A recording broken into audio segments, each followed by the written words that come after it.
ço merdimiz vîsûjnûhin, xwezat madar niverda, bironik estûn tên bonon mayî ristin da birna, mazyer pel nikna, azgilyer nasina, qirçyer qerç nidona, sayar saynîn pa, sêmzyer biya wişk bî awkê ver, sirgul zerri kerd pir derd û kul, vîngeyo bilbil.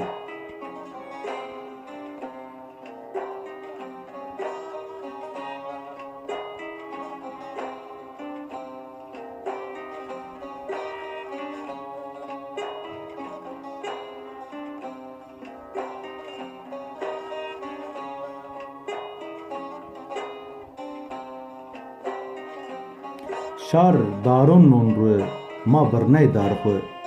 nî yegamen nî filhon ma teberrak yên xelê, baw û kalîk ma rejberê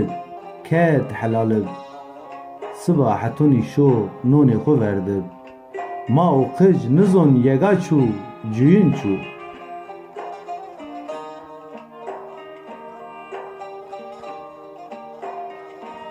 Ma gerîka pê qalon weşon mar bibe tên kul ra, ma zerac niverda sêr keron û darona, bin darê merxiv Husên kişt pê wendiş siracona, ço merdimiz vîsûjnûhin, gerdûnit ma dar niverda, însonetê dar bicina hebûnên hal dunya ra.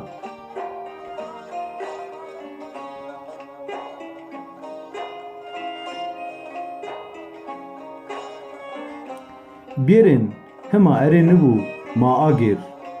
dar, bir, têr û tûr ra hes bikir, semêd rejon holon piya daron remir, her merdim yo renga zerê baxçê humayîd, hes bikin yo bîn ra, may û pîma piyerînê adem û hawa.